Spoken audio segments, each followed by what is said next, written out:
وبركاته. إن الحمد لله نحمده ونستعينه ونستغفره ونعوذ بالله من شرور أنفسنا ومن سيئات أعمالنا. من يهده الله فلا مضل له ومن يضلل فلا هادي له. وأشهد أن لا إله إلا الله وحده لا شريك له. وأشهد أن محمدًا عبده ورسوله. يا أيها الذين آمنوا اتقوا الله حق تقاته ولا تموتن إلا وأنتم مسلمون. يا أيها الناس اتقوا ربكم الذي خلقكم من نفس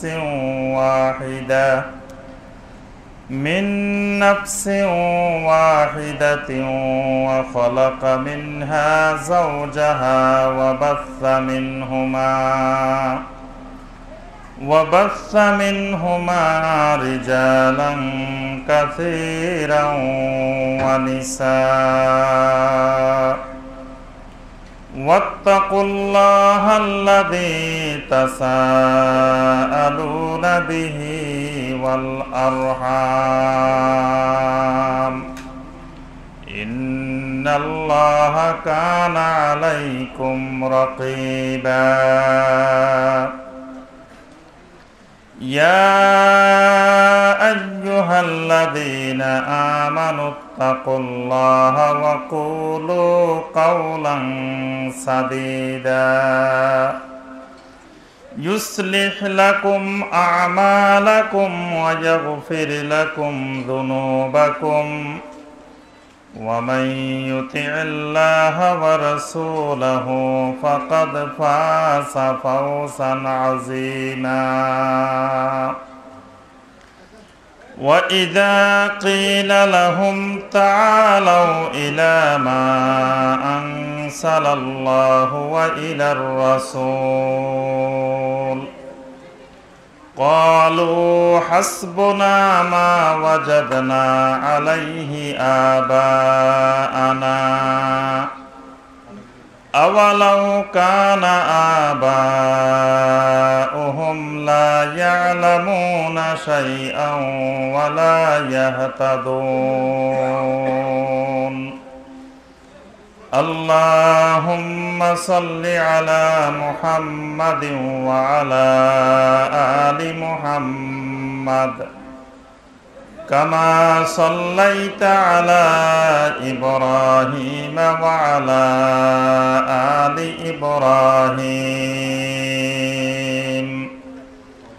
إنك حميد مجيد.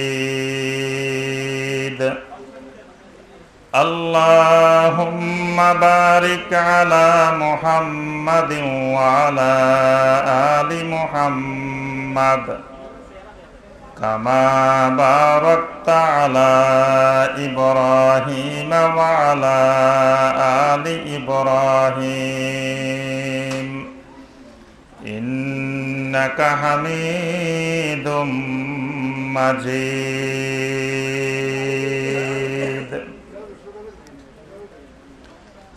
ফেনী জেলার দাগনভূঞা উপজেলার এই পদ্মার পুকুর ফাড স্কুল মাঠ ময়দানে আয়োজিত আজকের এই তাফসীরুল কোরআন মাহফিলের সম্মানিত সভাপতি, সম্মানিত ওলামায়ে কেরাম, অত্র এলাকার আমার সম্মানিত মুরব্বিয়ানে আযম, পর্দার আড়ালের মা বোনেরা, এই মাহফিলের আয়োজক অত্র এলাকার যুব সমাজের ভাইরা এবং শিশু কিশোর ভাই ও বোনেরা,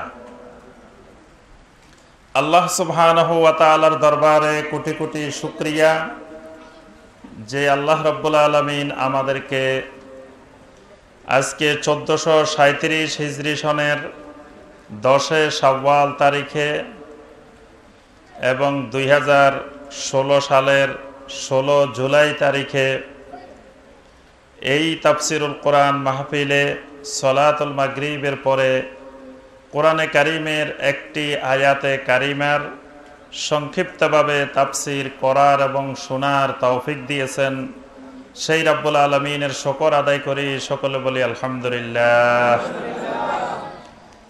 সম্মানিত ভাই ও বোনেরা, আমরা সকলে জানি আজকের আবহাওয়ার প্রতিকূল অবস্থার কারণে আমাদের এই তাফসিরুল কোরআন মাহফিলে একটু আসা যাওয়ায় বসায় একটু সমস্যা হচ্ছে, কিন্তু এই সমস্যা, এই প্রতিকূলতার মধ্য দিয়েও একটা তাফসিরুল কোরআন মাহফিল এই এলাকায় হওয়া, এটা আল্লাহ রাব্বুল আলামিনের বিরাট এক নিয়ামত। আলহামদুলিল্লাহ, আমি যে মসজিদে খুতবা দিই, উত্তরা 11 নম্বর সেক্টর জামে মসজিদ, আমার জুমার খুতবায় মুসল্লি হয় প্রতি জুমায় 10,000 এবং ঈদের জামাতে আমার মুসল্লি হয় 15,000। প্রতি জুমায় দান বাক্স থেকে, শুধু দান বাক্স থেকে কালেকশন হয় 2,50,000, শুধু দান বাক্স থেকে কালেকশন হয়। তো আলহামদুলিল্লাহ, আজকে আমার এই এলাকা আমারই এলাকা, আমার বাড়িও এই ফেনী জেলায়। তো আলহামদুলিল্লাহ, আপনাদের সামনে এসে কোরআন এবং সুন্নাহ থেকে দুই একটি কথাবার্তা বলার এবং শোনার আল্লাহ পাক তৌফিক দিয়েছেন, যেটা আমারও হেদায়েতের জন্য, অত্র এলাকাবাসীর হেদায়েতের জন্য আশা করি কাজে আসবে। আল্লাহ পাক এই তৌফিক দিয়েছেন, আবারও শুকরিয়াতান বলি আলহামদুলিল্লাহ। সম্মানিত ভাই ও বোনেরা, আমরা এখানে এসেছি কি শোনার জন্য? গান শোনার জন্য? এটা কি গানের মাহফিল? কিসের মাহফিল? কোরআন সুন্নাহর মাহফিল। এই মাহফিল হলো কোরআন এবং সুন্নাহর মাহফিল। এই মাহফিল গানের মাহফিল না। এই মাহফিলের এখানে লেখা আছে তাফসিরুল কোরআন মাহফিল। এই মাহফিলে কি হবে? আল্লাহর কোরআনের তাফসির হবে। এটাই হলো এই মাহফিলের কাজ। সুতরাং এই মাহফিলে কথা হবে দুইজনের, হয় কথা হবে আল্লাহ রাব্বুল আলামিনের, অথবা কথা হবে আল্লাহ রাব্বুল আলামিনের রাসূলের। এই দুইয়ের বাহিরে আর কারো কোনো কথাবার্তা এই মাহফিলে হবে না। এই মাহফিলে কবির কথা হবে, যে শুধু কবিতা বলবো আপনাদের সামনে, কবির আলোচনার জন্য কি আজকের এই মাহফিল? এই মাহফিল শুধুমাত্র আল্লাহ রাব্বুল আলামিনের কথা বলার জন্য, আল্লাহ রসুল সাল্লাল্লাহু আলাইহি ওয়াসাল্লামের কথা বলার জন্য। কিন্তু আমরা দেখি, আমরা বিভিন্ন সময়ে তাফসিরুল কোরআন মাহফিল, কথা হয় কবিতার কথা, কথা হয় বিভিন্ন গান বাজনার সুর দিয়ে, বিভিন্ন রকমের প্রয়োজনীয় অপ্রয়োজনীয় বিভিন্ন কথাবার্তা। এই জন্য আমরা এই ওয়াজ মাহফিলের মধ্যে সমগ্র বাংলাদেশ ব্যাপী এবং সারা বিশ্বব্যাপী এই ওয়াজ মাহফিলের আমরা সংস্কার আনার জন্য চেষ্টা করতেছি। একটা এলাকার মানুষ অনেক কষ্ট করে, অনেক সহযোগিতা করে, গরিব মানুষ, দরিদ্র মানুষ তার কষ্টের অর্জিত টাকা মাহফিলের জন্য দেয়, দিয়ে একটা এলাকায় একটা মাহফিল করার জন্য চেষ্টা করেন। কিন্তু দেখা যায় সেই মাহফিল শেষে ওই এলাকার মানুষ হেদায়েতের জন্য কোরআন সুন্নাহ থেকে কিছুই পায় না। একটা ওয়াজ মাহফিল হয়, সেখানে আমরা শুধু কিছু গান বাজনা বলতে কিছু গানের সুর দিয়ে দিয়ে তালে তালে কিছু কবিতা শুনাই, কিছু জিকির আজকার করাই, কিছু কথাবার্তা বলে সেই মাহফিল শেষ করি, যেখানে আল্লাহর কোরআনের আলোচনাও হয় না, নবী সাল্লাল্লাহু আলাইহি ওয়াসাল্লামের সুন্নাহর আলোচনাও হয় না। আলহামদুলিল্লাহ, আজকের এই মাহফিলে আমার পরেও আরো আলোচক বৃন্দ আছেন। এখানে যারা আলোচনা করেছেন এবং করবেন ইনশাআল্লাহ, সকলেই শুধুমাত্র কোরআন এবং সুন্নাহ থেকে কথা বলবেন। এখানে কোনো কবির আলোচনা হবে না, কোনো অমুক ফরমাইছেন তমুক ফরমাইছেনের কথা হবে না। কথা হবে আল্লাহ ফরমাইছেন, আল্লাহ রাসূল ফরমাইছেন। এই মাহফিল, আজকের এই তাফসিরুল কোরআন মাহফিল, এইরকমের একটা মাহফিল এই এলাকায় হওয়া, এটা আল্লাহ রাব্বুল আলামিনের বিরাট নেয়ামত। আল্লাহ পাক আমাদের সবাইকে এই নেয়ামত থেকে শুকরিয়া হাসিল করার এবং ফায়দা হাসিল করার তৌফিক দান করুন। সকলে বলে আমিন। সম্মানিত ভাই ও বোনেরা, আপনাদের সামনে আমি কোরআনে কারিমের যে আয়াতটির তাফসির করব, এই আয়াতটি হলো সূরা আল মায়েদার 104 নম্বর আয়াত। এই একটা আয়াতের তাফসিরেই অল্প সময়ে আমরা শুনবো ইনশাআল্লাহ। এই আয়াতটির মধ্যে আল্লাহ রাব্বুল আলামিন একটি গুরুত্বপূর্ণ বিষয় আমাদের সামনে আলোচনা করেছেন। বিষয়টি হলো আদম আলাইহিস সালাম থেকে শুরু করে আজ পর্যন্ত এবং কিয়ামত পর্যন্ত পৃথিবীর মানুষ হেদায়েত কেন পায় না। অসংখ্য মানুষ আমরা দেখি যুগে যুগে তারা হেদায়েত পায় নাই, হেদায়েত বিহীন দুনিয়া থেকে চলে গেছেন।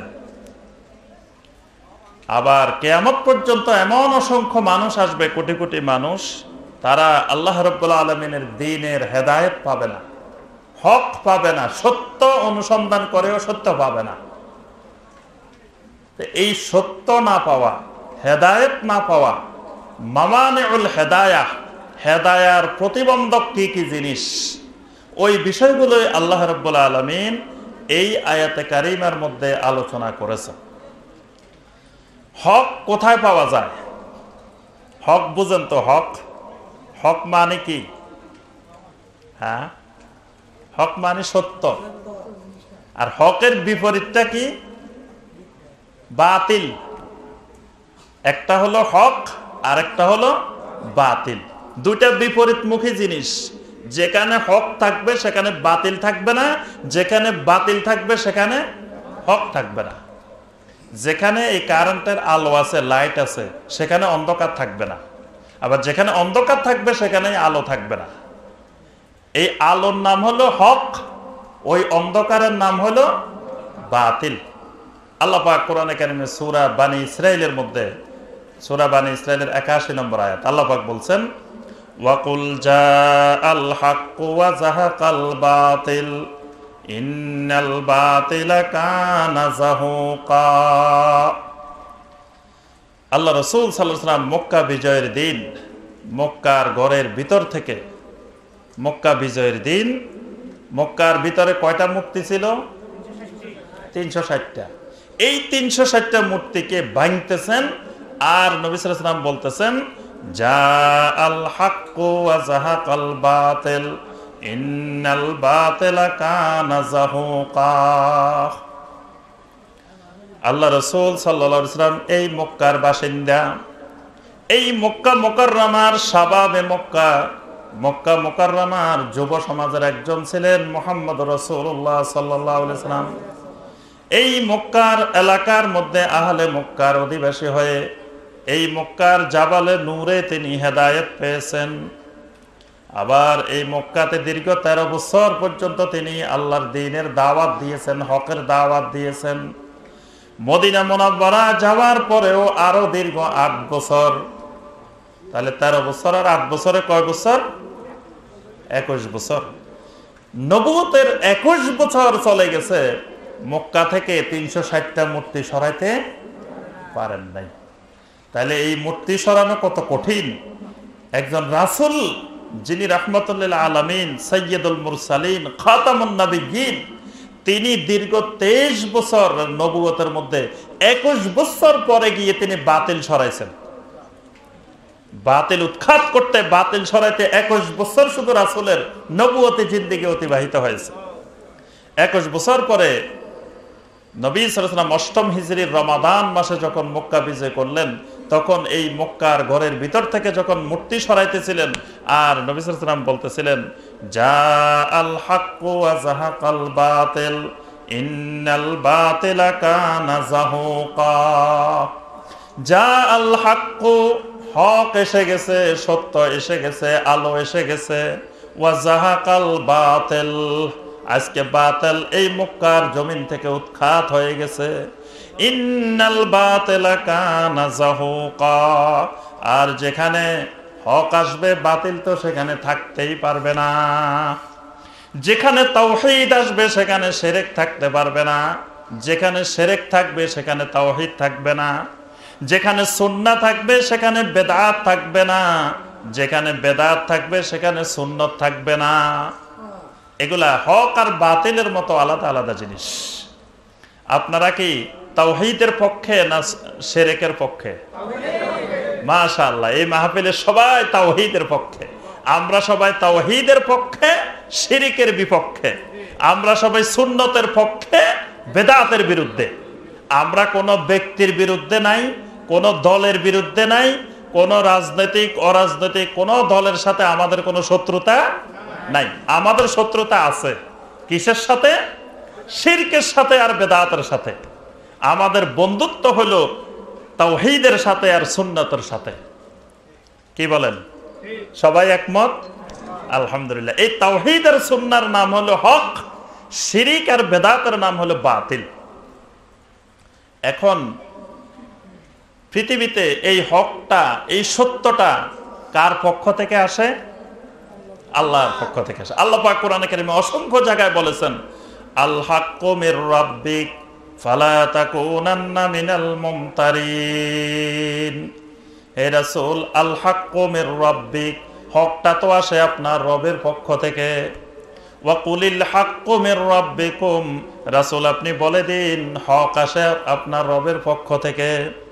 ইন্নাকা লা তাহদি মান আহবাবতা ওয়ালাকিন্নাল্লাহা ইয়াহদি মান ইয়াশা। আল্লাহ পাক রাসূলকে বলেন, রাসূল আপনি যদি ইচ্ছা করেন দুনিয়ার সব মানুষকে হেদায়েত দিয়ে দিবেন, আপনি একজন মানুষকেও আপনি হেদায়েত দিতে পারবেন না। ওয়ালাকিন্নাল্লাহা ইয়াহদি মান ইয়াশা, আল্লাহ রাব্বুল আলামিন যাকে ইচ্ছা করবেন আল্লাহ পাক শুধু তাকে হেদায়েত দিবেন। হেদায়েত আসে আল্লাহর পক্ষ থেকে। আল্লাহ যাকে চাইবেন শুধু তাকেই আল্লাহ পাক হেদায়েত দিবেন। অন্য কাউকে আমি আপনি ইচ্ছা করলে গ্রামের সব মানুষকে হেদায়েত দিয়ে দিব, এই হেদায়েত দেওয়া সম্ভব নয়। আচ্ছা, হেদায়েত থাকে কোন জায়গায়? হেদায়েত কিসের মধ্যে? হেদায়েত হলো আল্লাহর কিতাবের মধ্যে, আল্লাহ রাসূলের সুন্নতের মধ্যে। নবী সাল্লাল্লাহু আলাইহি ওয়াসাল্লাম ইন্তেকালের সময় কি বলছেন? ইন্তেকালের আগে উম্মতকে বলে গেলেন, তারাকতু ফীকুম আমরাইন লান তাদিল্লু মা তামাসসাকতুম বিহিমা কিতাবাল্লাহি ওয়া সুন্নাতা নাবিয়্যিহি। আমার উম্মতেরা, আমার কাছে আয়াত নাজিল হয়ে গেছে, ইজা জাআ নাসরুল্লাহি ওয়াল ফাত ওয়া রাআইতান নাসা ইয়াদখুলুনা ফি দীনিল্লাহি আফওয়াজা ফাসাব্বিহ বিহামদি রাব্বিকা ওয়াস্তাগফির। আপনার নবুয়তের দায়িত্ব শেষ পর্যায়ে এসে গেছে। আপনি বেশি বেশি করে আল্লাহর তাসবিহ আর জিকির আজকারে আপনি নিমগ্ন হয়ে যান। আল্লাহর আয়াত নাজিল হয়ে গেছে, আল ইয়াউমা আকমালতু লাকুম দীনাকুম ওয়া আতমামতু আলাইকুম নি'মাতি ওয়া রাদিতু লাকুমুল ইসলাম দীনা। আল্লাহর পক্ষ থেকে আয়াত এসে গেছে, রাসূল আজকে আল্লাহর দ্বীনকে আমি পরিপূর্ণ করে দিলাম। দিন যেহেতু পরিপূর্ণ হয়ে গিয়েছে, আমি রাসূল আর জমিনে থাকার কোনো প্রয়োজনীয়তা নাই।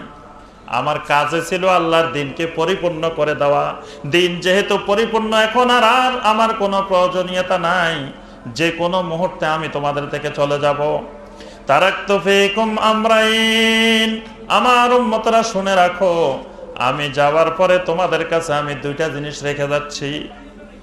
লান তাদিল্লু মা তামাসসাকতুম বিহিমা, আমার উম্মতেরা গো, এই দুইটা জিনিসকে যদি শক্ত করে মজবুত করে ধরো, লান তাদিল্লু, দুনিয়ার কোন শক্তি তোমাদেরকে গোমরা করতে পারবে না। সুবহানাল্লাহ। সেই দুইটা জিনিস কি? কিতাবাল্লাহি ওয়া সুন্নাতা নাবিয়্যিহি। প্রথম জিনিসটি হলো আল্লাহর কিতাব, দ্বিতীয় জিনিসটি হলো আল্লাহ রাসূল সাল্লাল্লাহু আলাইহি ওয়াসাল্লামের সুন্নাত। সুবহানাল্লাহ। তাহলে হক কিসের মধ্যে আছে? আল্লাহর কিতাবের মধ্যে আর নবী সাল্লাল্লাহু আলাইহি ওয়াসাল্লামের সুন্নাহর মধ্যে। নবী সাল্লাল্লাহু আলাইহি ওয়াসাল্লাম যাওয়ার সময় বললেন না যে উম্মতেরা আমি দুনিয়া থেকে চলে যাচ্ছি, তোমাদের কাছে তারাকতু ফীকুম আবু বকর, তারাকতু ফীকুম ওমর, তারাকতু ফীকুম আবু হুরায়রা, তারাকতু ফীকুম আয়েশা সিদ্দিকা, তারাকতু ফীকুম আব্দুল্লাহ ইবনে মাসউদ, তারাকতু ফীকুম আব্দুল্লাহ ইবনে জুবায়ের, তারাকতু ফীকুম আব্দুল্লাহ ইবনে আব্বাস। আমার উম্মতেরা আমি চলে যাচ্ছি, কিন্তু বাগা বাগা কিছু সাহাবী আবু বকর রেখে যাচ্ছি, ওমর রেখে যাচ্ছি, ওসমান রেখে যাচ্ছি, আলী রেখে যাচ্ছি, আব্দুল্লাহ ইবনে মাসউদ রেখে যাচ্ছি, আব্দুল্লাহ ইবনে জুবায়ের রেখে যাচ্ছি। এই নামগুলো কি আল্লাহ রাসূল সাল্লাল্লাহু আলাইহি ওয়াসাল্লাম বলছেন? আল্লাহ রাসূল কোন সাহাবীর কথা, কোন ব্যক্তির কথা নবী সাল্লাল্লাহু আলাইহি ওয়াসাল্লাম বলেন নাই। বলছেন আমি চলে যাচ্ছি, রেখে যাচ্ছি দুইটা জিনিস, একটা হলো কিতাবুল্লাহ, আল্লাহর কিতাব, আর একটা আল্লাহ রাসূল সাল্লাল্লাহু আলাইহি ওয়াসাল্লামের সুন্নাহ। আমার সম্মানিত ভাই ও বোনেরা, তাহলে হেদায়েত রয়েছে, হক রয়েছে আল্লাহর কিতাবের মধ্যে আর নবী সাল্লাল্লাহু আলাইহি ওয়াসাল্লামের সুন্নতের মধ্যে। এর বাহিরে হক তালাশ করতে যাওয়া, এটা হলো গোমরাহি। কোরআন এবং সুন্নাহকে বাদ দিয়ে হক তালাশ করতে যাওয়া, সত্য অনুসন্ধান করতে যাওয়া, এটা সত্যের হকের পরিপন্থী, এটা বাতিলের লক্ষণ। ইমাম আহমদ বিন হাম্বল রহমতুল্লাহ আলাইহি নাম শুনছেন? যে আপনাদের কি হয়? চাচা হয় না জ্যাঠা হয় না খালু হয়? ইমাম আহমদ বিন হাম্বল রহমতুল্লাহ আলাইহি, হ্যাঁ, আমাদের কি হয়? সমগ্র মুসলিম উম্মার একজন ইমাম, ইমাম আহমদ বিন হাম্বল রহমতুল্লাহ আলাইহি। আল্লাহু আকবার। এখন আমাদের ইমাম তো ইমাম আবু হানিফা রহমতুল্লাহ আলাইহি, তা আহমদ বিন হাম্বল আমাদের ইমাম হইল কেমনে? মাশাআল্লাহ। তাহলে সবাই আমাদের ইমাম। ইমাম আবু হানিফা রহমতুল্লাহ আলাইহিও আমাদের ইমাম, ইমাম শাফি রহমতুল্লাহ আলাইহিও আমাদের ইমাম, ইমাম মালিক রহমতুল্লাহ আলাইহিও আমাদের ইমাম, ইমাম আহমদ বিন হাম্বল রহমতুল্লাহ আলাইহি উনিও আমাদের ইমাম। চারজন সবাই ইমাম। এর বাহিরেও আরো ইমাম আছে। তাফসীরের জগতের ইমাম, হাদিসের জগতের ইমাম, ফিকহের জগতের ইমাম, বিভিন্ন জগতের অনেক ইমাম আছে। তাফসীরের জগতের ইমাম ইমাম তাবারি রহমতুল্লাহ আলাইহি, ইমাম ফখরুদ্দিন আর রাজি রহমতুল্লাহ আলাইহি, ইমাম কুরতুবী রহমতুল্লাহ আলাইহি, ইমাম ইবনে কাসির রহমতুল্লাহ আলাইহি, এরা হলেন আমাদের তাফসীরের জগতের ইমাম। হাদিসের জগতের ইমামকে ইমাম বুখারী রহমতুল্লাহ আলাইহি, ইমাম মুসলিম রহমতুল্লাহ আলাইহি, ইমাম তিরমিজি, নাসাই, আবু দাউদ, ইবনে মাজাহ, এরা সবাই আমাদের ইমাম। এটা কোন জগতের ইমাম? ইলমে হাদিসের জগতের ইমাম। আর ইমাম আবু হানিফা, শাফি, মালিক, হাম্বল, আবু ইউসুফ, মুহাম্মদ, জোফার, ওনারা সবাই আমাদের কোন জগতের ইমাম? ফিকহের জগতের ইমাম। এখন একজন ইমামকে যদি শক্ত করে ধরেন আর বাকিগুলার খবরে না নেন, তাহলে তারা আপনার ইমাম হইল কেমনে? সকলেই আমাদের ইমাম। ইমাম আহমদ বিন হাম্বল রহমতুল্লাহ আলাইহি, তিনি তার যুগের শাসক ইমাম আহমদ বিন হাম্বলকে এসে বলতেছেন, ইমাম আহমদ বিন হাম্বল, ওয়াল্লাহি ইন্নী লা উহিব্বুকা, হে ইমাম আহমদ বিন হাম্বল, আমি তোমাকে অনেক পছন্দ করি, অনেক ভালোবাসি, কিন্তু তুমি যে কথাগুলো বলতেছ এই কথাগুলো আমার পছন্দ হয় না। তুমি বলতেছ আল্লাহ পাকের সিফাতগুলোকে কোনো ব্যাখ্যা বিশ্লেষণ করা যাবে না। তুমি বলতেছ কোরআন গায়রে মাখলুক। তুমি বলতেছ আল্লাহ পাক সর্বত্র বিরাজমান, এই কথাটা ঠিক না। তুমি বলতেছ আল্লাহ পাক নিরাকার, এই কথাটা ঠিক না। আমাদের মুতাজিলার বড় বড় ইমাম, বড় বড় উলামায়ে কেরাম তোমার এই কথাগুলোকে শিরক মনে করতেছে, কুফরি মনে করতেছে। ইমাম আহমদ বিন হাম্বল, তুমি এই কথাগুলা থেকে বিরত হয়ে যাও, আমরা চাই না তোমার উপরে কোনো নির্যাতন করি। ইমাম আহমদ বিন হাম্বল রহমতুল্লাহ আলাইহি জবাব দিলেন, আতুনি শাইয়্যাম মিন কিতাবিল্লাহি ওয়া সুন্নাতি নাবিয়্যিহি। ও আব্বাসী খেলাফতের এত বড় বাদশাহ, আব্বাসী খেলাফতের বিচারকেরা, আব্বাসী খেলাফতের উলামায়ে কেরাম, আপনাদের কাছে আমি শুধু একটা জিনিস চাই, আপনারা আমাকে আপনাদের মতের সপক্ষে আল্লাহর কিতাব থেকে একটা দলিল দেন বা আল্লাহ রাসূলের হাদিস থেকে একটা দলিল দেন। আমি আর কিছু চাই না। কিন্তু ওই যুগের বাদশাহ, ওই যুগের উলামায়ে কেরাম, ওই যুগের বিচারপতি, প্রধান বিচারপতি সহ সবাই শুধু আকলি দলিল দে, যুক্তির দলিল দে, কিন্তু একটা কোরআনের আয়াতও দলিল দিতে পারে না, একটা হাদিসও দলিল দিতে পারে না। ইমাম আহমদ বিন হাম্বল বলছেন, সারা দুনিয়ার সকল যুক্তিবাদী, সকল দার্শনিক, সকল ফিলোসফারও যদি আমার সামনে আনেন, আর যদি কোরআন সুন্নাহ থেকে একটা আয়াত বা হাদিস আমাকে দলিল দিতে না পারেন, আমি ইমাম আহমদ বিন হাম্বল সেটা মেনে কখনো নিব না। আল্লাহু আকবার। উনি কখনো মেনে নেন নাই। শেষ পর্যন্ত উনাকে অনেক নির্যাতন, জুলুমের শিকার হতে হয়েছে। ইমাম আবু হানিফাকে, ইমাম আহমদ বিন হাম্বলকে নির্যাতন করা হচ্ছে, আর আহমদ বিন হাম্বল বলতেছেন, আতুনি শাইয়্যাম মিন কিতাবিল্লাহি ওয়া সুন্নাতি নাবিয়্যিহি, আমাকে একটা কোরআনের আয়াত দেন আর একটা হাদিস দেন। আল্লাহু আকবার। এটাই হলো আহলুস সুন্নাহ ওয়াল জামাতের লক্ষণ, এটাই হলো হকের লক্ষণ। তাহলে যারা হকপন্থী তারা খুঁজবে দলিল কোথা থেকে? কোরআন থেকে আর সুন্নাহ থেকে। আর যারা হকপন্থী না, তারা দলিল খুঁজবে কোথায়?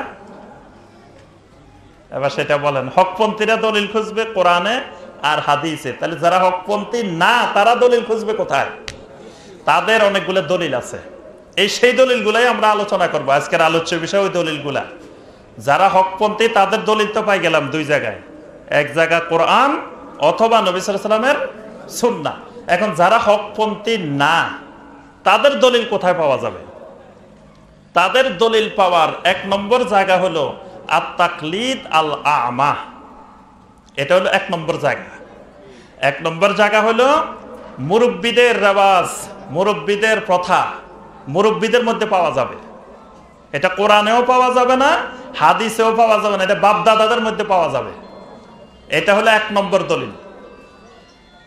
আল্লাহ রাসূল সাল্লাল্লাহু আলাইহি ওয়াসাল্লাম যখন সবাইকে, আরবের মানুষদেরকে সবাইকে দাওয়াত দিচ্ছিলেন, সূরা যে আয়াতটা তেলাওয়াত করেছে সূরা আল মায়েদার 104 নম্বর আয়াত, وَإِذَا قِيلَ لَهُمْ تَعَالَوْا إِلَى مَا أَنزَلَ اللَّهُ وَإِلَى الرَّسُولِ, যখন তাদেরকে বলা হলো তাআলাউ ইলা মা আনজালাল্লাহু ওয়া ইলার রাসূল, সকল মতবাদ, সকল ফেরকা, সকল কিছু ছেড়ে দিয়ে আল্লাহর কোরআনের দিকে আর সুন্নাহর দিকে চলে আসো। ক্বালু, তারা জবাব দিল, হাসবুনা মা ওয়াজাদনা আলাইহি আবাআনা, আমাদের মুরব্বিদেরকে, বাপ দাদাদেরকে যেই জিনিসের উপরে পেয়েছি সেটাই আমাদের জন্য যথেষ্ট। আজকে নতুন যুগে নতুন নতুন হুজুর বাইরেছে, নতুন নতুন কথা শুনি, নতুন নতুন মাসালা শুনি, এই সব বাদ, আমাদের বাপ দাদারা যেমনি চলছে ওইটাই ঠিক। তাহলে এই বাতিলের দলিল কোথায় পাওয়া যায়? বাপ দাদাদের মধ্যে পাওয়া যায়। এই বাপদাদাদের এই সুন্নত আজকের যুগে না, সেই নূহ আলাইহিস সালামের যুগের লোকেরাও এই কথা বলছে, ফেরাউনের যুগের লোকেরা, মুসা আলাইহিস সালামের যুগের লোকেরা, তারাও এই কথা বলছে। নবী সাল্লাল্লাহু আলাইহি ওয়াসাল্লামের দাওয়াতের ক্ষেত্রে এই কথা বলছে। এই 1400 বছর পর আজকের যুগেও লোকেরা এই কথাটাই বলে। যদি বলেন যে ভাই আপনি যে কাজটা করতেছেন এটা ঠিক না, এটা সুন্নতের বিপরীত, এটা বেদাত বা এটা শিরক, বলে যে নতুন নতুন হুজুর, নতুন নতুন কথা, নতুন নতুন মাসালা। আমরা আমাদের বাপ দাদা 14 গোষ্ঠীরই দেখে আসছি এমনি করতে। বাপ দাদা 14 গোষ্ঠী মিলাদ পড়ছে, এখন নতুন নতুন হুজুর বাইরে এসে কয় মিলাদ পড়া যাবে না, বলে না? তাহলে মিলাদ পড়া যাবে না, এটার দলিল পাওয়া যাবে কোথায়? কোরআন এবং সুন্নাহ। আর মিলাদ পড়া যাবে, এটার দলিল পাওয়া যাবে কোথায়? বাপ দাদাদের মধ্যে, যে বাপ দাদারা করে আসছে। 4 দিনের দিন খাওয়ার অনুষ্ঠান, 40 দিনের দিন খাওয়ার অনুষ্ঠান, ফিঠা দেওয়ার অনুষ্ঠান, আরো যত রসুম রেওয়াজ আছে, এগুলা কোরআনেও পাওয়া যাবে না, হাদিসেও পাওয়া যাবে না। পাওয়া যাবে কোথায়? বাপ দাদাদের মধ্যে। আল্লাহ পাক সূরা আল মায়েদার 104 নম্বর আয়াতে বলে দিয়েছেন, ওয়া ইযা কিলা লাহুম তাআলাউ ইলা মা আনসালাল্লাহু ওয়া ইলার রাসূল ক্বালু হাসবুনা মা ওয়াজাদনা আলাইহি আবাআনা আওয়ালাউ কানা আবাউহুম লা ইয়ালামুনা শাইআন ওয়া লা ইয়াহতাদুন। আল্লাহ পাক বলেন, যদিও তাদের বাপদাদারা কিছুই জানতো না, এলেমও ছিল না, হেদায়েতও ছিল না। এখানে আমরা যারা বসে আছি, অনেকের বাপদাদা ছিল জীবনে এক ওয়াক্ত নামাজও পড়ে নাই, এরকম বাপদাদা ছিল না? তো যেই লোক নামাজে পড়ে নাই সেই লোক এইসব বিষয় জানতো কি করে? আল্লাহ পাক বলতেছেন, আওয়ালাউ কানা আবাউহুম লা ইয়ালামুনা শাইআ, এদের অনেকেরই ছিল বাপদাদারা কোনো এলেম ছিল না, জ্ঞান ছিল না, ওয়ালা ইয়াহতাদুন, হেদায়েত প্রাপ্ত ছিল না। এই সেম কথাটা, একই কথাটা আল্লাহ পাক অন্যান্য সূরায়ও বলেছেন। বারবার আল্লাহ পাক বলেছেন। সূরা আল বাকারার 170 নম্বর আয়াতে আল্লাহ পাক এই কথাটা বলছেন, ওয়া ইযা কিলা লাহুমুত্তাবিউ মা আনসালাল্লাহ ক্বালু মা ওয়াজাদনা মা আলকাইনা আলাইহি আবাআনা ক্বালু নাত্তাবিউ মা আলকাইনা আলাইহি আবাআনা। দুই একটা শব্দের হেরফের দিয়ে কথা একটাই অনেকগুলো সূরাতে আল্লাহ পাক বলছেন। সূরা লোকমানের মধ্যে আল্লাহ পাক বলছেন যে এদেরকে যখন বলা হয় ইত্তাবিউ মা আনজালাল্লাহ, আল্লাহ যা নাজিল করেছেন কোরআনের অনুসরণ করো, সুন্নাহর অনুসরণ করো, বাপদাদার অনুসরণ বাদ দাও। এরা বলে যে মা আলকাইনা আলাইহি আবানা, আমাদের বাপদাদাদেরকে যেভাবে পেয়েছি আমরা সেটাই মেনে চলবো, বাপদাদার বাহিরে আমরা যেতে পারি না, বাপদাদার বাহিরে যাওয়া আমাদের পক্ষে সম্ভব না। আচ্ছা ঠিক আছে, বাপদাদার বাহিরে যাইয়েন না। আমাদের বাপদাদা কোনোদিন বিল্ডিং ঘরে শোয় নাই, আমাদের বাপদাদারা শুইছে কাঁচা ঘরে। কাঁচা ঘরে শুইছে না? তা আপনি কেন বিল্ডিং ঘরে শুইতে যান? বলবেন যে আমার বাপদাদা সনের ঘরে শুইছে, আমিও সনের ঘরে শুমু, বাপদাদার বাইরে যাব না। এই কথা কেউ বলে? আমার বাপদাদা কোনোদিন ফ্যান লাগায় নাই, এসি লাগায় নাই, চোখেও দেখে নাই, আমি এখন ফ্যান লাগাই, এসি লাগাই, আরো কত অত্যাধুনিক জিনিস লাগাই না। তো এখানে তো বাপদাদার কথা বলি না। এই কথাটা আল্লাহ রাব্বুল আলামিন কোরআনে কারিমে বলছেন এইভাবে। সূরা রুমের 7 নম্বর আয়াত আল্লাহ পাক বলছেন, ইয়ালামুনা যাহিরাম মিনাল হায়াতিদ দুনিয়া ওয়া হুম আনিল আখিরাতি হুম গাফিলুন। আল্লাহ পাক বলেন ইয়ালামুনা যাহিরাম মিনাল হায়াতিদ দুনিয়া, দুনিয়ার হায়াত সম্পর্কে তাদের সব ধরনের ইলম আছে। ওয়া হুম আনিল আখিরাতি হুম গাফিলুন, কিন্তু আখিরাতের ব্যাপারে একেবারে গাফেল। দুনিয়ার জ্ঞানের কোনো অসুবিধা নেই।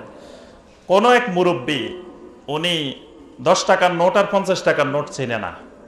ওই মুরব্বীকে যদি আপনি 50 টাকার নোট দিয়ে বলেন ধরেন চাচা আপনি নিয়ে যান 500 টাকার নোট, মুরব্বী নিবে?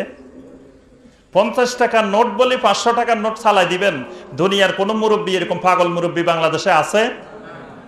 তাহলে এটা 50 টাকা না 500 টাকা, মুরব্বী চোখ বন্ধ করে ধরলেও বুঝে, অন্ধ মানুষটা এমনি ঘষা দিলে বুঝে এটা কত টাকার নোট। তাহলে এই জায়গায় দুনিয়ার এলেমের ব্যাপারে তার যথেষ্ট নলেজ।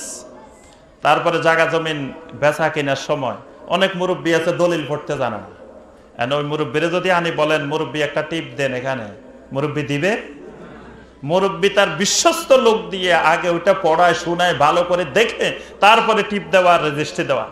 তাহলে দুনিয়ার ব্যাপারে সামান্য ক্ষতিগ্রস্ত হব এই আশঙ্কায় যদি এত এলেম এত জ্ঞান দরকার হয়, তাহলে আখিরাতের হায়াতের ব্যাপারে আমি ক্ষতিগ্রস্ত হচ্ছি না লাভবান হচ্ছি সেই ব্যাপারে কি যাচাই বাছার দরকার নাই? কিন্তু সেই ব্যাপারে কেন বাপদাদার উপরে ছেড়ে দিই? আমরা বলি যে বাপদাদারা যেমনি করে গেছে তেমনি আছে। যদি বলি যে শুনেন এই যে ফরজ নামাজের পরে সবাই মিলে যে সম্মিলিত মুনাজাত করি, এটা নবী সাল্লাল্লাহু আলাইহি ওয়াসাল্লামের সুন্নতের বিপরীত। নবী সাল্লাল্লাহু আলাইহি ওয়াসাল্লাম দীর্ঘ 13 বছর পর্যন্ত নামাজ ফরজ হওয়ার পরে ইমামতি করেছেন। এই 13 বছরে একদিনও নবী সাল্লাল্লাহু আলাইহি ওয়াসাল্লাম সালাম ফিরানোর পরে সাহাবীদেরকে নিয়ে সবাইকে একসাথে নিয়ে হাত তুলেছেন এইরকম একটা জাল হাদিসও নাই, সহি হাদিস তো নাই, জাল হাদিসও নাই। বলে যে আমাদের বাপ দাদারা না বুঝলে কি এতদিন করে আসছে। এক এক হুজুর ছিল আমাদের দেশে, যেই হুজুরেরা গ্লাসে ফু দিলে গ্লাস ফাটি যেত, সেই হুজুরেরাই মুনাজাত করে আসছে। এখন আপনারা বাংলাদেশের হুজুর সব মিলে যদি গ্লাসে ফু দেন একটা গ্লাসে তো ফাটতে পারবেন না। তাহলে ওই কারামতওয়ালা হুজুর যাদের ফুতে গ্লাস ফেটে যেত তারা করে আসছে আমাদের মুরব্বীরা, সেটা আবার বাদ দি কেমনে? তাহলে দলিল কোথায় পাওয়া গেল? কোরআনেও পাওয়া গেল না, সহি হাদিসেও পাওয়া গেল না, জাল হাদিসেও পাওয়া গেল না। পাওয়া গেছে কোথায়? বাপ দাদাদের মধ্যে পাওয়া গেছে, মুরব্বীদের মধ্যে পাওয়া গেছে। তাহলে আমরা বলছি হকের দলিল পাওয়া যায় কোরআন আর সুন্নাহ, হকের বিপরীত যেটা সেটার দলিল 1 নম্বরে পাওয়া যায় কোথায়? বাপ দাদাদের মধ্যে। আল্লাহ রাসূল সাল্লাল্লাহু আলাইহি ওয়াসাল্লাম আবু তালেবকে, আবু তালেবের নাম শুনছেন না? আবু তালেব কি নবী সাল্লাল্লাহু আলাইহি ওয়াসাল্লামের বড় ভাই না ছোট ভাই? জি মাশাআল্লাহ, এই গ্রামের মুরব্বীরা সব জ্ঞানী, সবাই জানে আবু তালেব হলো চাচা এবং খুব মহব্বতের চাচা। এই চাচা নবী সাল্লাল্লাহু আলাইহি ওয়াসাল্লামকে অনেক মহব্বত করেছেন। ছোটবেলা থেকে অনেক আদর যত্ন করেছেন। এই চাচা যখন মারা যাচ্ছে, নবী সাল্লাল্লাহু আলাইহি ওয়াসাল্লাম গেলেন, গিয়ে বললেন কি, ইয়া আম্মি কুল লা ইলাহা ইল্লাল্লাহ ফাইন্নী উহাজ্জুকা বিহি ইয়াউমাল কিয়ামাহ। আমার এত আদরের চাচা, মহব্বতের চাচা, জীবনে যখন মা হারিয়েছে, বাবা হারিয়েছে, দাদা হারিয়েছে, শেষ পর্যন্ত আমার আদরের মহব্বতের স্ত্রী খাদিজাকেও হারিয়েছে, কতগুলা ছেলে হারিয়েছে, জীবনের অনেক কিছু হারিয়েছে, অনেক মান সম্মান হারিয়েছে। অনেক কিছু হারানোর পরেও যার কাছে আসলে আমার সব হারানোর ব্যথা আমি ভুলে যাই, সেই মহব্বতের চাচা, যিনি আমাকে মুরগির বাচ্চার মতো আড়াল করে রাখতেন সব সময় ডানা দিয়ে, ওই চাচা গো, মৃত্যুর সময় আপনি শুধু লা ইলাহা ইল্লাল্লাহ বলেন, ফাইন্নী উহাজ্জুকা বিহি ইয়াউমাল কিয়ামাহ। আপনার এই লা ইলাহা ইল্লাল্লাহকে কিয়ামতের ময়দানে আমি আল্লাহ রাব্বুল আলামিনের কাছে হুজ্জত হিসাবে পেশ করব। চাচা অনেকক্ষণ পর্যন্ত চিন্তা করলেন, চিন্তা করে দেখলেন আমি কি আমার বাপ দাদাদের উপরে থাকবো, নাকি আজকে মুহাম্মদ সাল্লাল্লাহু আলাইহি ওয়াসাল্লামের নতুন দ্বীনের উপরে থাকবো। শেষ পর্যন্ত চাচা সিদ্ধান্ত জানিয়ে দিলেন, বাতিজারে শোনো, আমি অনেক চিন্তা ভাবনা করে দেখেছি, আমি আমার বাপদাদার নিয়ম পদ্ধতি আমি ছাড়তে পারবো না। আনা আলা মিল্লাতে আব্দুল মুত্তালিব, আমি মিল্লাতে মুহাম্মদুর রাসূলুল্লাহ নাই, আমি মিল্লাতে আব্দুল মুত্তালিবে আছি, আব্দুল মুত্তালিবের মিল্লাতের উপরে আছি। আমি আমার আব্দুল মুত্তালিব ছাড়তে পারবো না, আমার মুরব্বী বাপদাদা এদেরকে আমি ছাড়তে পারবো না। এই যে আব্দুল মুত্তালিব শেষ পর্যন্ত যেটা করলেন, এটার মাধ্যমে কি হেদায়েত পাইছেন? পান নাই। বাপদাদা ধরে রাখলে কিয়ামত পর্যন্ত কোনো হেদায়েত পাওয়া যাবে না। এক নম্বরে হেদায়েত পাইতে হলে আপনার বাপদাদার রসুম রেওয়াজ ছাড়তে হবে। বাপদাদার রসুম রেওয়াজ যতক্ষণ আছে ততক্ষণ মনে করবেন আপনি গোমরাহির মধ্যে আছেন। বাপদাদার রসুম রেওয়াজ ছাড়বেন, মনে করবেন আপনি হেদায়েতের উপরে আছেন। এটা হলো মাওয়ানিউল হেদায়া, হেদায়েতের জন্য বড় প্রতিবন্ধক আত-তাকলিদ আল আমা, অন্ধভাবে কারো অনুসরণ। অন্ধভাবে একটা মানুষের অনুসরণ করা যাবে, সেই মানুষটা হলো মক্কার আব্দুল্লাহর ছেলে মুহাম্মদ ইবনে আব্দুল্লাহ সাল্লাল্লাহু আলাইহি ওয়াসাল্লাম। ইমাম মালিক রাহমাতুল্লাহি আলাইহি নবী সাল্লাল্লাহু আলাইহি ওয়াসাল্লামের কবরের পাশে ইলমে হাদিসের দার্স দিতেন, আর ছাত্রদেরকে ডেকে ডেকে বলতেন, শোনো আমার ছাত্ররা, কুল্লু ইউখাযু ওয়া ইউরাদ্দু ইল্লা সাহিবু হাযাল কবর সাল্লাল্লাহু আলাইহি ওয়াসাল্লাম।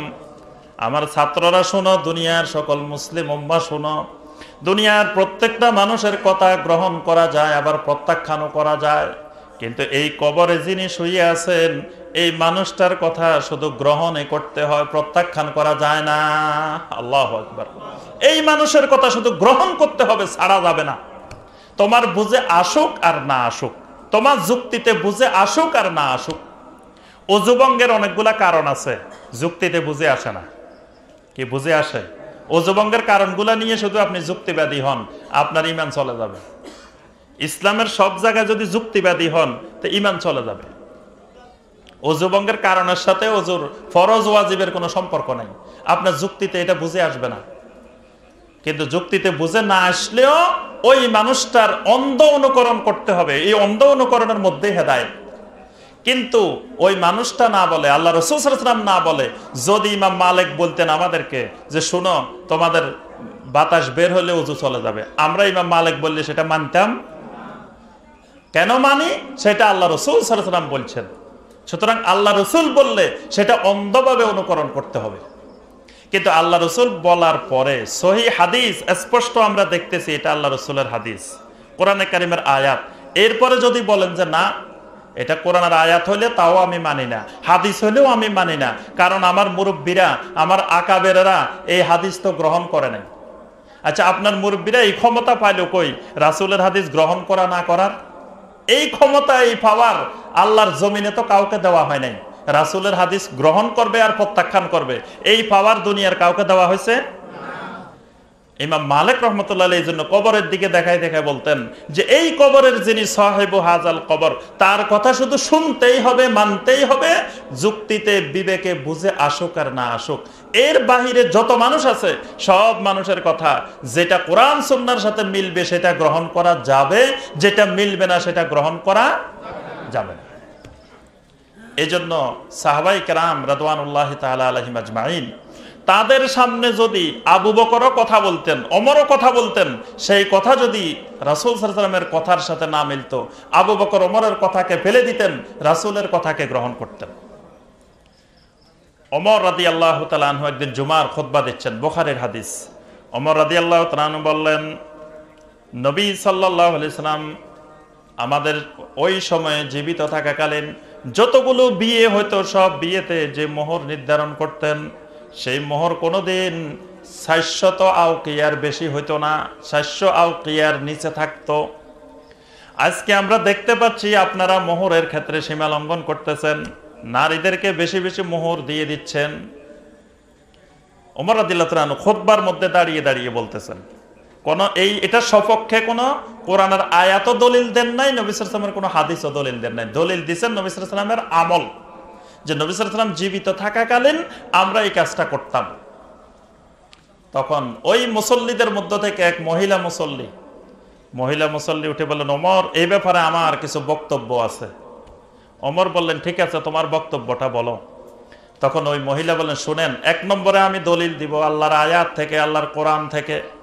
আল্লাহ পাক বলছেন, ওয়া ইন আতাইতুম ইহদাহুন্না কিনতারান ফালা তাখুযু মিনহু শাইআ, যদি তোমরা তোমাদের স্ত্রীদেরকে মোহর হিসাবে কোটি কোটি টাকাও যদি দিয়ে দাও, ফালা তাখুযু মিনহু শাইআ, তালাক হয়ে যাওয়ার পরে ওই টাকা থেকে 1 টাকাও আর ফেরত নিও না। তাহলে আল্লাহ পাক এখানে বলছেন কোটি কোটি টাকাও যদি স্ত্রীকে দিয়ে দাও, তাহলে কোটি কোটি টাকা মোহর দিলে আল্লাহ পাকের কোনো আপত্তি নাই। আল্লাহ রাসূল সাল্লাল্লাহু আলাইহি ওয়াসাল্লাম মোহরের সর্বনিম্ন পরিমাণ নির্ধারণ করেছেন, সর্বোচ্চ পরিমাণ নির্ধারণ করেন নাই।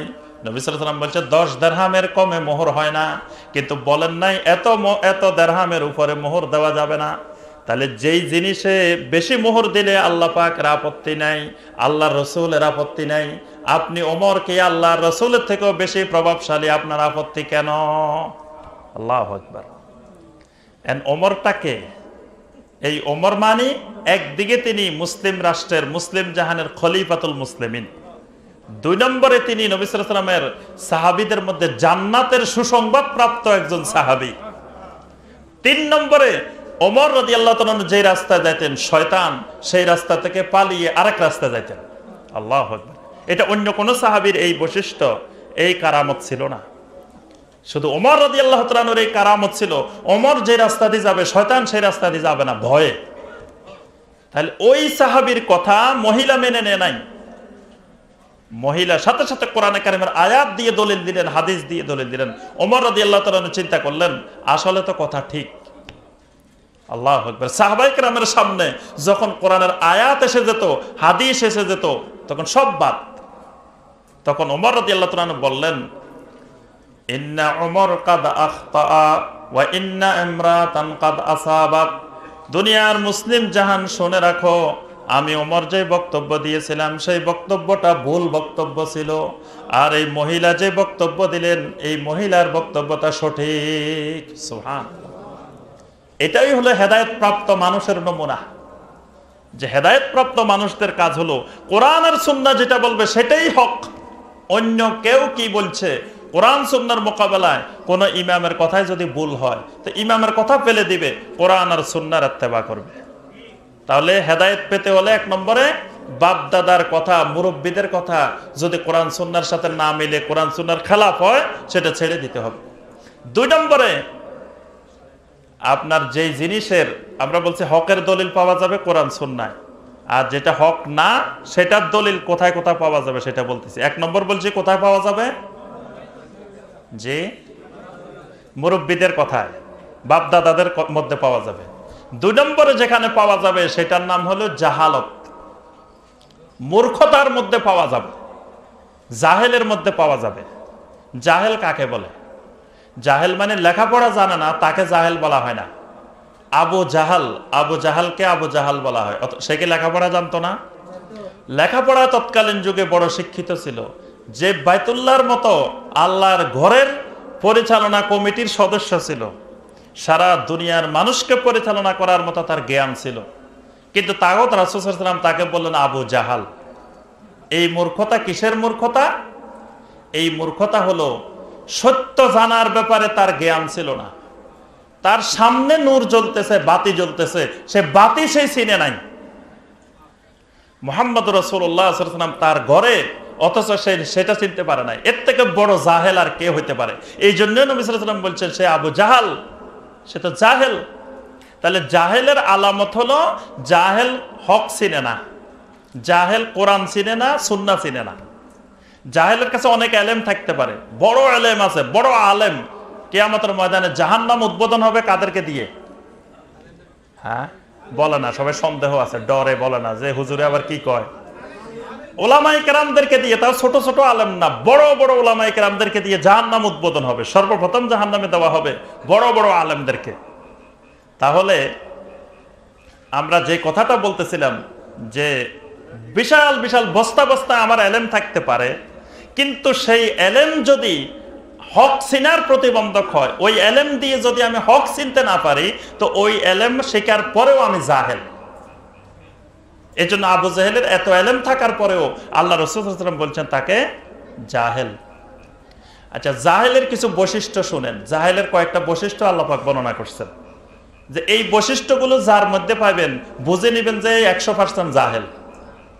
এবং জাহেল হলে করণীয় কি সেটাও আল্লাহ পাক বলছেন। জাহেলের একটা বড় আলামত হলো জাহেল আমল করে না, আশা করে বসে থাকে। মানে গাছ লাগায় না, ফল পাওয়ার আশা করে বসে থাকে। এটা জাহেলের বড় একটা আলামত।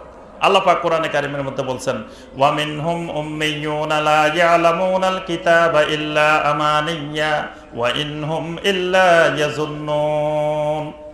রব্বুল আলামিন বলেন ওয়া মিনহুম উম্মিয়ুন, তাদের মধ্যে এমন কিছু উম্মি লোক আছে, লা ইয়ালামুনাল কিতাবা, কিতাবের কিছুই জানে না, ইল্লা আমানিয়া, কিন্তু সে আশা করে বসে থাকে। কিতাবের কোনো জ্ঞান নাই, তার নলেজ নাই, এলেম নাই আল্লাহর কিতাব সম্পর্কে, কিন্তু তার আশা আছে। নামাজ না পড়লে কি হবে? আমার ইমান ঠিক আছে। নামাজ না পড়লে কি হবে? আমি ইমানদার, আমি জাহান্নামে গেলেও একবার জান্নাতে যাব। তাহলে জান্নাতের আশা করে বসে থাকে এই জাহেল। আমল নাই, আমল করে না, কিন্তু জান্নাতের আশা করে বসে থাকে।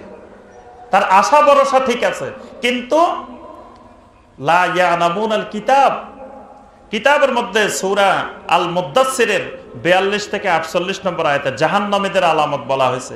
সেখানে 1 নম্বর আলামত হলো ক্বালু লাম নাকু মিনাল মুসাল্লিন। জাহান্নামীরা বলবে, জাহান্নামে আসার 1 নম্বর কারণ হলো আমরা মুসল্লি ছিলাম না, নামাজ পড়তাম না। তাহলে স্পষ্ট হয়ে গেল যে কিতাব বলে দিচ্ছে যে নামাজ না পড়লে কোথায় যেতে হবে? জাহান্নামে যেতে হবে। কিন্তু যে জাহেল, সে তো কিতাবের কোনো জ্ঞানে নাই, কিতাবের সাথে তার খবরে নাই। সে খবর না রেখে সে জান্নাতের আশা করে বসে থাকে। আল্লাহ পাক বলেছেন ওয়াইনহুম ইল্লা ইয়াজুন্নুন, এবং এরা শুধু আশা ভরসার উপরে, ধারণার উপরে চলে, ধারণার উপরে চলে। কিতাবের কোনো জ্ঞান নাই এবং জ্ঞান জানার দরকারও মনে করে না। আল্লাহ পাক বলছে এটা হলো জাহেলের 1 নম্বর বৈশিষ্ট্য। 2 নম্বর বৈশিষ্ট্য হলো জাহেল কি করে? অধিকাংশ মানুষ, বিশাল মানুষ যেখানে দেখে জাহেল সেখানে দৌড়া। জাহেলের কাছে হক চিনার আলামত কোরআনও না, সুন্নাহও না। জাহেলের কাছে হক চিনার আলামত হলো কোন জায়গায় মানুষ বেশি। এটা জাহেলের একটা বড় আলামত।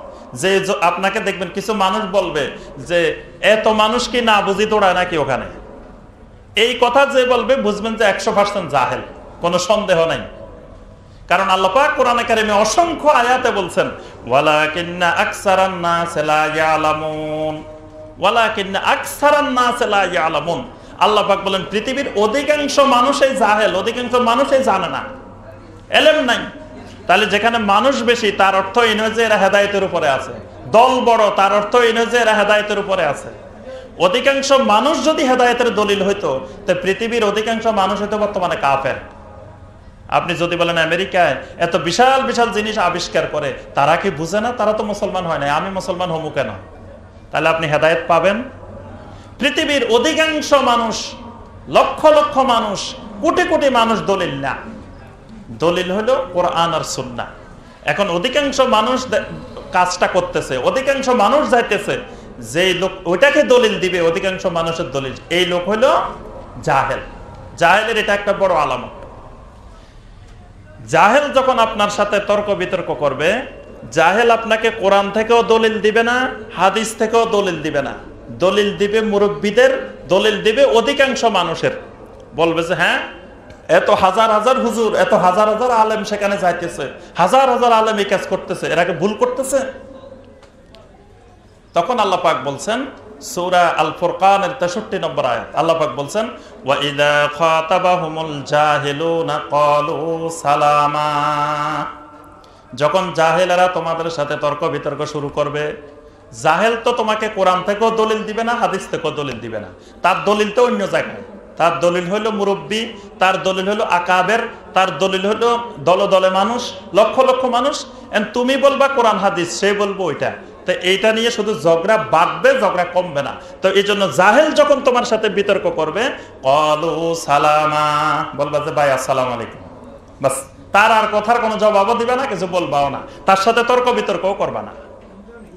তাহলে 2 নম্বরে আমরা বাতিলের দলিল পাওয়া যায় কোথায়? জাহালতের মধ্যে, মূর্খতার মধ্যে। 3 নম্বরে যেখানে দলিল পাওয়া যায় সেটা হলো দলবাজির মধ্যে, গ্রুপবাজির মধ্যে। এটাকে কোরআন হাদিসের ভাষায় বলা হয় তাআসসুব।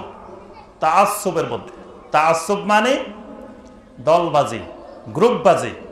যে আমি একটা নির্দিষ্ট দলের মধ্যে আছি, বাস আমার দল যেটা বলে এটাই একমাত্র হক, আমার দলের বাহিরে সারা পৃথিবীতে যত মুসলমান আছে সব দলালা, সব গোমরাহি, সব জাহান্নামে যাবে, খালি আমার দলের লোক জান্নাতে যাবে। তাদেরকে যখন আপনি যত দলিলে দেন, কোরআন দেখাবেন, হাদিস দেখাবেন, শেষে এসে বলবো যে না, হাদিস তো ঠিক আছে, আয়াত ঠিক আছে, কিন্তু আমাদের মাযহাবে এটা নাই। আচ্ছা, আয়াতও যদি ঠিক থাকে, হাদিসও যদি ঠিক থাকে, তো তোমার মাযহাবে থাকার দরকারটা কি? এটা হলো তাআসসুব, দলবাজি, যে সবকিছুর পরে আমার দল। যে একবারে প্রথম কোরআন দেখবো, হাদিস দেখবো, তারপরে সব দেখবো, দেখার পরে যে আয়াত আমার দলের সাথে মিলবে সেটা আমি গ্রহণ করব, যেটা আমার দলের সাথে মিলবে না সেটা গ্রহণ করা যাবে না। বরং অন্য কেউ যদি গ্রহণ করে, সেটাকে কেমনে বাধা দিতে হবে, কেমনে প্রতিবন্ধকতা তৈরি করতে হবে, ওই কুটো কৌশল নিয়ে কাজ করে। এটা হলো তাআসসুব। এই তাআসসুব ইসলামে হারাম। আল্লাহ রাসূল সাল্লাল্লাহু আলাইহি ওয়াসাল্লাম বলছেন মান তাআসসাবা ফালাইসা মিন্না, আমার যে উম্মত দলবাজি করে সে আমার উম্মতেরই অন্তর্ভুক্ত নয়। আল্লাহ পাক বলছেন যারা দলবাজি করে, মাথার মধ্যে আগে থেকে দল ঢুকায় রাখে, গ্রুপ ঢুকায় রাখে, একটা ফেরকা ঢুকায় রাখে, একটা চিন্তাধারা নিজে আগে থেকে ঢুকায় রাখে, এই লোক কোনোদিন হেদায়েত পাবে না। আল্লাহ পাক বলছেন যালিকা যিকরা লিমান কানা লাহু কলবুন আও আলকাস সামা ওয়া হুম শাহিদুন। আল্লাহ পাক বলেন ওই কোরআন সুন্নাহর উপদেশ শুধু তাদেরই কাজে লাগবে যাদের লিমান কানা লাহু কলবুন, যাদের কালব আছে, যাদের কালব আছে, যাদের কালব আছে মানে যারা দলবাজি মুক্ত। ইসলামের মধ্যে ছোট ছোট ক্ষুদ্র ক্ষুদ্র দলবাজি তৈরি করে, সেই দলবাজির মধ্যে থাকলে এই লোক কিয়ামত পর্যন্ত হেদায়েত পাবে না। দল মুক্ত হইতে হবে। আহলুস সুন্নাহ ওয়াল জামাত, জামাত মানে কি? জামাত মানে দল মুক্ত হওয়া। আমরা বুঝি জামাত মানে দল মুক্ত হওয়া, কিন্তু কোরআন সুন্নাহর ভাষায় জামাত মানে দল মুক্ত হওয়া, দল থেকে বের হওয়া। এখানে জামাত মানে সাহাবায়ে কেরামের দল, সাহাবায়ে কেরামের জামাত। সাহাবায়ে কেরাম যে আকীদা, যে আমল পোষণ করতেন, এটাই জামাত। তাহলে আমরা 3 নম্বরে কি পাইলাম? তাআসসুব, দলবাজি। মানে সবকিছুর পরে কোরআন হাদিসের দলিল বাদ দিয়ে দলের দলিল, ফেরকার দলিল, যে আমাদের গ্রুপের দলিল, আমাদের দলের দলিল, এটা কোরআন সুন্নাহয় পাওয়া যাবে না। তাআসসুব দলিল পাওয়া যাবে তাআসসুবের মধ্যে। 4 নম্বরে যেটা কোরআন হাদিসের দলিল পাওয়া যাবে না, দলিল পাওয়া যাবে যেখানে, সেটার নাম হলো আল কিবির ওয়াল হাসাদ, অহংকার। অহংকার এবং হিংসা। একজন বড় আলেম হতে পারে, কিন্তু তিনি অহংকার মুক্ত না, অহংকারী, তিনি হিংসুক। তাহলে এই লোক জীবনে কোনোদিন বড় আলেম হবে কিন্তু হেদায়েত পাবে না, যার মধ্যে কিবির আছে আর হিংসা আছে। দেখেন নূহ আলাইহিস সালামের যুগে নূহ আলাইহিস সালাম যখন জনগণকে দাওয়াত দিতেন, জনগণ কি করত? আল্লাহ পাক সূরা নূহের মধ্যে এই কথা বর্ণনা করেছেন, ওয়া ইন্নামা কুল্লামা দাউতুহুম লিতাগফিরা লাহুম, রাব্বুল আলামিন আমি যখন আমার জনগণকে দাওয়াত দিতাম লিতাগফিরা লাহুম, তারা কিভাবে আল্লাহর কাছে মাগফিরাত পাবে সেই পদ্ধতি শেখানোর জন্য, জালু আসাবিআহুম ফি আযানিহিম, রব্বুল আলামিন আমার কওমের লোকেরা তাদের আঙ্গুলগুলাকে কানের ভিতরে ঢুকিয়ে দিত, ওয়াস্তাগশাউ সিয়াবাহুম, আমার দাওয়াত না শোনার জন্য তাদের মুখের উপরে পর্দা ঢেলে দিত, কাপড় ঢেলে দিত, ওয়াস্তাকবারু ইস্তিকবারা, আর শেষ পর্যন্ত তারা অহংকারে বড় অহংকারী হয়ে যেত, বলতেছে হ্যাঁ আমরা বুঝি না, খালি নূহ বুঝে। নূহ কি পড়ালেখা করছে, কি ডিগ্রি, কোন মাদ্রাসায় পড়ছে, কোন মুফতির কাছে পড়ছে? নূহ আলাইহিস সালাম দুনিয়ার কোন মুফতি সাহেবের কাছে পড়ছে? কোন ইউনিভার্সিটিতে পড়ছে? কোন মাদ্রাসায় পড়ছে? দাওরা হাদিস পাস করছে? কামাল পাস করছে? মুফতি পাস করছে? তো কিছুই তো করে নাই। এখন ওই যুগের লোকেরা বলে যে হ্যাঁ আমরা এত বড় বড় বিশাল বিশাল সার্টিফিকেট দাঁড়ি, বিশাল বিশাল ডিগ্রি দাঁড়ি, এত পড়াশোনা করছি, আর তার কথা আমরা শুনবো কেন? এই জিনিস যার মধ্যে ঢুকছে এই লোক কিয়ামত পর্যন্ত হেদায়েত পাবে না। অহংকার এবং হাসাদ। ফেরাউন হেদায়েত পায় নাই, না পাওয়ার কারণ কি? অহংকার, কিবির। ইবলিস হেদায়েত পায় নাই, কি জন্য? দুই কারণে পায় নাই, একটা অহংকার আর একটা যুক্তিবাদী। একটা হলো অহংকারী হওয়া আর একটা যুক্তিবাদী হওয়া, এই জন্য হেদায়েত পায় নাই। একটা অহংকার হলো কি? আবা ওয়াস্তাকবারা ওয়া কানা মিনাল কাফিরিন, আল্লাহ পাক বলছে সে ইস্তিকবার, অহংকারী হয়ে গেছে, এজন্য সে হেদায়েত পায় নাই। আরেকটা পায় নাই, যুক্তিবাদী হয়েছে। আল্লাহ পাক বললেন যে উসজুদু লি আদম, আদমকে সাজদা করো। ইবলিস বলে উঠলো খালাকতানি মিন নার ওয়া খালাকতাহু মিন তিন, আল্লাহ পাক আমাকে সৃষ্টি করেছেন আপনি আগুন থেকে, আর আদমকে সৃষ্টি করেছেন মাটির থেকে। তাহলে আমার যুক্তি বলে মাটি আগুনকে সেজদা করবে, আগুন মাটিকে সেজদা করবে না। ইবলিসের মতো বড় যুক্তিবাদী আল্লাহর জমিনে কেউ নাই। তার যুক্তিও কিন্তু ঠিক আছে যে আমাকে বানাইছেন আগুন থেকে, তাকে বানালেন মাটির থেকে, তা আমি আগুনে মাটির সেজদা করবো কেন? মাটি আগুনকে সেজদা করবে। এই যুক্তিবাদীর প্রদর্শন করা আর অহংকার প্রদর্শন করার কারণে ইবলিসও হেদায়েত পায় নাই। অহংকার কাকে বলে? আল্লাহ রাসূল সাল্লাল্লাহু আলাইহি ওয়াসাল্লাম নিজেই সংজ্ঞা দিয়েছেন অহংকার কাকে বলে। অহংকার মানে শুধু স্বাভাবিকভাবে অহংকারী দেখানো, এটার নাম অহংকার না। আল্লাহ রাসূল সাল্লাল্লাহু আলাইহি ওয়াসাল্লাম বললেন লা ইয়াদখুলুল জান্নাতা মান কানা ফি কলবিহি মিসকালু হাববাতিন মিন কিবির। নবী সাল্লাল্লাহু আলাইহি ওয়াসাল্লাম বলেন কারো মধ্যে যদি বিন্দুমাত্র অহংকার থাকে সে জান্নাতে যাবে না। সাহাবায়ে কেরাম জিজ্ঞাসা করলেন ইয়া রাসূলুল্লাহ সাল্লাল্লাহু আলাইহি ওয়াসাল্লাম ইন্নার রাজুলা ইউহিব্বু আন ইয়াকুনা সাওবুহু হাসানা ওয়া না'লুহু হাসানা, কোন লোক যদি পছন্দ করে তার জামাটা পোশাকটা খুব সুন্দর থাকুক, তার জুতাগুলো খুব সুন্দর থাকুক, তাহলে কি সে অহংকারী হবে কিনা? নবী সাল্লাল্লাহু আলাইহি ওয়াসাল্লাম বললেন না, সে অহংকারী না। অহংকারী হলো আল কিবির বাতারুল হাক্কি ওয়া গামতুন নাস। অহংকারী হলো বাতারুল হক। বাতারুল হক, বাতারুল হক মানে রাদ্দুহু আল হুজ্জাহ, দলিলকে প্রত্যাখ্যান করা, হককে প্রত্যাখ্যান করা, এটার নাম অহংকার। বাতারুল হক, হককে মেনে না নেওয়া। হক কি? আমরা হকের সংজ্ঞা প্রথমে দিছি, হক হইল কোরআন, হক হইল সুন্নাহ। এন্ড আপনি কোরআনের আয়াত কারো সামনে পেশ করলেন, সুন্নাহ পেশ করলেন, হাদিস পেশ করলেন, এরপরেও মেনে নেয় না, তার অর্থ হইল এটা কিবির, এটা অহংকার। অহংকারে মেনে নেন, হ্যাঁ আমি এত বড় মুফতি সাহেব, আবার এতদিন পর্যন্ত আমাদের ওস্তাদরা এইভাবে বলে আসছে, আমাদের আকাবেরদেরকে এইভাবে দেখছি, এখন আবার এই লোক লেখাপড়া জানে না, কিছু জানে না, এই লোক ডাক্তার, ডাক্তারি করব, এই লোক কেন আসি ফতোয়া বলে, বাস এটা মানা যাবে না। এটা হলো কিবির, এটা অহংকার। আল্লাহ পাক বলছেন আল কিবির বাতারুল হক, হককে প্রত্যাখ্যান করা। যার মধ্যে কিবির আছে, হাসাদ আছে, হিংসা আছে, এই লোক কোনোদিন হেদায়েত পাবে না। এটা হেদায়েতের প্রতিবন্ধক। বড় মুফতি হওয়া যাবে, বড় আলেম হওয়া যাবে, কিন্তু মুহতাদিন হওয়া যাবে না। এবং আপনার ওই যে দলিল কোরআন হাদিসে পাওয়া যাবে না, সেই দলিল পাওয়া যাবে অহংকারের মধ্যে। এই জন্য অনেকে দলিল দেয় যে আপনারা এই কথাগুলো বলতেছেন, কিন্তু আমাদের অমুক মুফতি সাহেব তো বলছে না, এটা ঠিক না। কিন্তু মুফতি সাহেব যে কথাটা বলছেন সেটা অহংকারের দলিল। সেটা উনি এত বড় মুফতি সাহেব, উনি কি কম বুঝেন নাকি? এই অহংকার যার মধ্যে ঢুকেছে, এই অহংকারটা হেদায়েত না পাওয়ার দলিল। কয়টা গেল? 4টা জিনিস। 5 নম্বরে আমরা যে জিনিসটি বলবো সেটি হলো ইত্তেবাউল হাওয়া। যার মধ্যে ইত্তেবাউল হাওয়া আসবে সেই লোক কোনোদিন হেদায়েত পাবে না। ইত্তেবাউল হাওয়া মানে প্রবৃত্তি পূজারী, মনে যেটা চায়, মনের জিনিসকে অগ্রাধিকার দেওয়া। কোরআন সুন্নাহর দলিলের মোকাবেলায় নিজের ইচ্ছাকে, নিজের ইস্তেহাদকে, নিজের মতকে অগ্রাধিকার দেওয়া, এটাকে বলা হয় ইত্তেবাউল হাওয়া। আল্লাহ পাক জান্নাতের ব্যাপারে বলছেন, ওয়া আম্মা মান খাফা মাকাম রাব্বিহি ওয়া নাহান নাফসা আনিল হাওয়া ফাইন্নাল জান্নাতা হিয়াল মাওয়া। রব্বুল আলামিন বলেন, ওয়া আম্মা মান খাফা মাকাম রাব্বিহি, যে ব্যক্তি তার রবের ভয়ে সব সময় শঙ্কিত থাকে, ওয়া নাহান নাফসা আনিল হাওয়া, আর নিজের নফসকে হাওয়া থেকে, প্রবৃত্তির অনুসরণ থেকে বাঁচিয়ে রাখে, ফাইন্নাল জান্নাতা হিয়াল মাওয়া, ওই লোকের ঠিকানা হলো সেই জান্নাত। সুবহানাল্লাহ। জান্নাত পাওয়ার জন্য শর্ত হলো ইত্তেবাউল হাওয়া ছাড়তে হবে।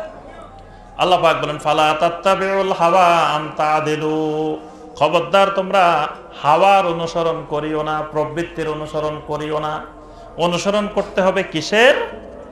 কোরআন আর হাদিসের, কোরআন আর সুন্নাহ। কোরআন সুন্নাহ বাদ দিয়ে যদি আমার প্রবৃত্তির অনুসরণ শুরু করি তাহলে হেদায়েত পাওয়া যাবে না।